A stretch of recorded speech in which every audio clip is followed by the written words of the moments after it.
జై శ్రీరామ్. బైబిల్ ప్రకారం చూసుకుంటే యేసు ఒక దేవుడు కాదు. యేసు ఒక శాడిస్ట్ తత్వం, యేసు ఒక సైకోతనం. అసలు యేసు ఎంత దుర్మార్గంగా మాట్లాడతాడో ఒకసారి మీరు చూడండి.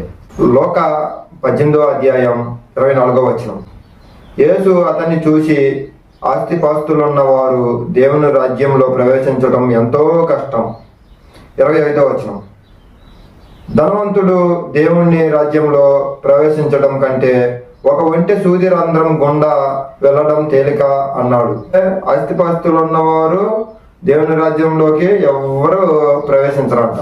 ఆస్తిపాస్తులు ఉన్నవారి కంటే కూడా సూది బెజ్జంలో నుంచి ఒంటి తేలిగ్గా పోయిద్దంట. అంటే ఇప్పుడు ఈ పాస్టర్లో దశమ భాగాలన్నీ దెబ్బి తీసుకొని సరే అడుక్కునే వాళ్ళ దగ్గర నుంచి పాపం పెన్షన్ లాస్ట్కి ముసలి వాళ్ళకి 4,000 3,000 పెన్షన్ వస్తే ఆ పెన్షన్ లో కూడా దశమ భాగాలు లాక్కుంటున్నారు.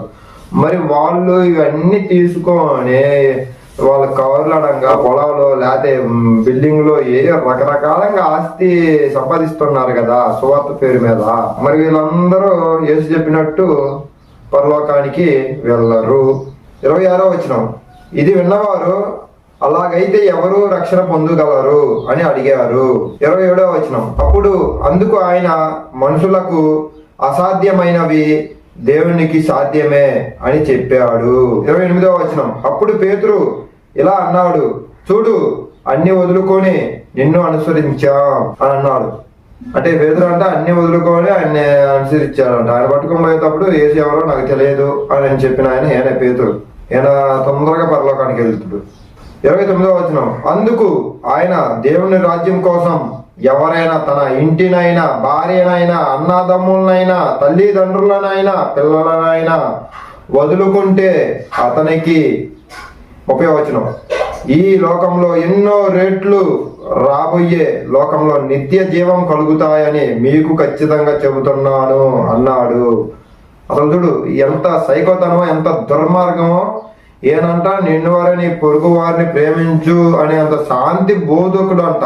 అంటే అప్పుడు దాకా ఈ భారతదేశానికి నిన్ను వారిని పొరుగు వారిని ప్రేమించు అనేది ఏమీ తెలియదన్నమాట. ఇతరులు ఎవరైనా అతిథిగా వచ్చినా, ఆహారం కోసం వచ్చినా, ఎవరైనా ఆకలితో లేకపోతే ఒక సహాయంతో వచ్చినా, ఒక మనిషినే కాదు ఇతర జీవరాశుల్లో కూడా నారాయణమూర్తిని చూడడం అన్నది మన ధర్మం.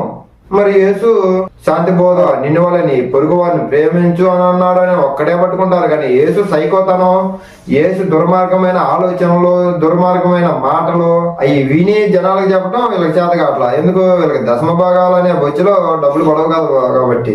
మత్తాయి 10వ అధ్యాయం చూసుకోండి, 4వ వచనం. కనానీయుడు సీవేను ఆయనను అప్పగించిన ఇస్కరియోతు యూదా. 5వ వచనం. యేసు 12 మందిని పంపుతూ వారికి ఆజ్ఞాపించింది ఏమిటంటే, మీరు యూదేతరుల ప్రాంతాలలోకి వెళ్ళవద్దు, సమరయ ప్రాంతాలలోకి ఏ ఊర్లోకి వెళ్ళవద్దు, ఇశ్రాయేలు వంశంలో దారి తప్పిన గొర్రెల దగ్గరకే వెళ్ళండి. అర్థమైందా? అంటే యేసు ప్రపంచవ్యాప్తంగా లేకపోతే ఈ భూమండలానికి లేకపోతే ఈ సృష్టికే దేవుడు, లోక రక్షకుడు అది అంటారు కదా. ఇక్కడ ఏమనుంది చూడండి. యేసు ఆ 12 మందిని పంపుతూ వారికి ఆజ్ఞాపించింది ఏమిటంటే, మీరు యూదేతరుల ప్రాంతాలలోకి వెళ్ళవద్దు, సమరయ ప్రాంతాలలోని ఏ ఊరిలోకి వెళ్ళవద్దు, ఇశ్రాయేలు వంశంలో దారి తప్పిన గొర్రెల దగ్గరికే వెళ్ళండి, వెళుతూ పరలోక రాజ్యం దగ్గరలో ఉంది అని ప్రకటించండి. అంటే ఇశ్రాయేలు వారికే ఆయన దేవుడు, ఇశ్రాయేల్ వారికే ఆయన ఒక ప్రవక్త, ఇశ్రాయేల్ జాతి వారికే ఆయన అని యేసే స్పష్టంగా చెబుతున్నాడు. మరి మన ప్రపంచవ్యాప్తంగా ఒక బురద పూసినట్టు పూస్తున్నారు. మన దేశానికి అసలు ఆయన మనకి అక్కర్లేదు. అసలు ఒక లెక్కలో చెప్పాలంటే అసలు మనకి దేవుడు కాదని ఆయనే చెప్పుకుంటున్నాడు. నేను ఎవరికి దేవుడు కాదు, ఇశ్రాయేల్ కోసం, ఇశ్రాయేల్ అనే జనం అనే గొర్రెలో దారి తప్పిన వారికే ఆయన దారిలో మార్చుకోవడానికి ఆయన చేస్తున్నాడు. 8వ వచనం చూసుకోండి. రోగులను బాగు చేయండి, చనిపోయిన వారిని లేపండి, కుష్ఠరోగులను శుద్ధి చెయ్యండి, దయ్యాలను వెళ్ళగొట్టండి, ఉచితంగానే పొందారు, ఉచితంగానే చెయ్యండి. అదంతా ఎవరిని? ఇశ్రాయేల్ ప్రజలకి, ఇశ్రాయేల్ వారికే. మత్తయి 15వ అధ్యాయం 21వ వచనం. యేసు బయలుదేరి తూరు సోదోము ప్రాంతాలకు వెళ్ళాడు. 22వ వచనం. అప్పుడు అక్కడ నివసించే కనాను జాతి స్త్రీ ఒక ఆమె వచ్చి, ప్రభు దావీదు కుమారా, నన్ను కరుణించు, నా కూతురికి దయ్యం పట్టి విపరీతంగా బాధ పెడుతున్నది అని పెద్దగా అరిచి చెప్పింది. 23వ వచనం. కానీ ఆయన ఏమీ బదులు పలకలేదు. అప్పుడు ఆయన శిష్యులు ఏమ కేకలు వేస్తూ మన వెంటే వస్తున్నది, ఏమని పంపించేయి అని ఆయనను వేడుకున్నారు. 24వ వచనం. దానికి ఆయన, దేవుడు ఇశ్రాయేలు వంశంలో తప్పిపోయిన గొర్రెల దగ్గరికే నన్ను పంపించాడు, ఇంకెవరి దగ్గరికి కాదు అని జవాబిచ్చాడు. అంటే దీనికి అర్థమైంది, ఇశ్రాయేలు వంశంలో తప్పిపోయిన గొర్రెలకే నా దేవుడు పంపించింది, ఇతరుల కోసం కాదు అని యేసు ఇక్కడ స్పష్టంగా చెబుతున్నాడు. అసలు ఎంత పోసగుచ్చినట్టు మాట్లాడుతున్నాడు. పక్కన నా కూతురికి దెయ్యం పట్టిందని కేకలేసుకుంటా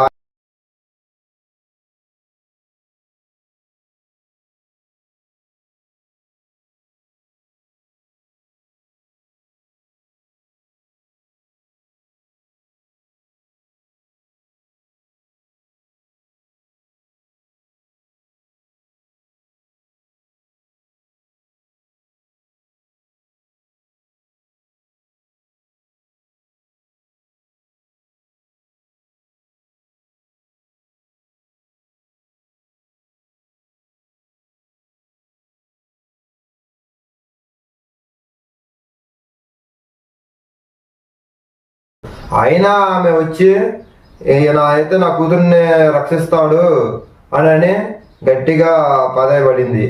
అప్పుడు ఈయన ఏసేమంటున్నాడు? బైబిల్ చదివితే అర్థమైద్ది యేసు గుణగుణాలు ఏమిటో. 27వ వచనం. ఆమె, ప్రభు నిజమే, కానీ కుక్క పిల్లలు సైతం తమ యజమాని భోజనం బల్లపై నుండి కింద పడ్డ మొక్కలు తింటాయి కదా అన్నది. అప్పుడు ఆమె ఏమంటుంది? మీరు మనుషులు లాంటి వాళ్ళు కదా, మీరు బల్లాల మీద తింటున్నారు కదా రొట్టె మొక్కలు, అవి జారి కింద పడి నేలకి అంకితమైన అన్న మమ్మల్ని తినేవరా అని అంత జాలిగా అడుగుతుంది. అంటే మమ్మల్ని బాగు చేయరు, మమ్మల్ని విలువ లేకుండా చూస్తారు, మేము మనుషుల లెక్కలో మమ్మల్ని ఉంచుకోరు, కానీ ఏదో జారిపోయిన మొక్కలన్నా తిన్నాయండి అంటే అంతంత కరుణ ఉంచి మా మీద కొంచెం బాగు చేయండి అనేలాగా బతిమలు ఆడుకుంటుంది. కుల వివక్షణ, వంశ వివక్షణ యేసు మరి ఎంతగా చూపించాడో మీకు ఇక్కడ కానొస్తూనే ఉంది కదా. అది మరి యేసు సైకోతనం.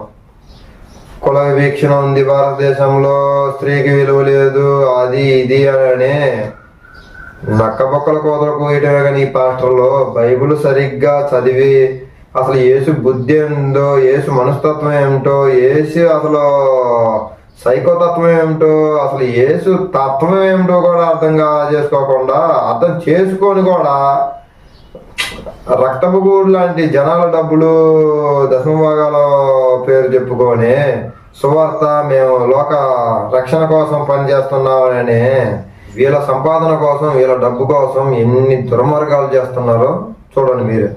మత్తయి 10వ అధ్యాయంలోనే 11వ వచనం. మీరు ఏదైనా పట్టణంలో లేదా ఊరిలో ప్రవేశించినప్పుడు దానిలో యోగులెవ్వరో అడిగి తెలుసుకోండి.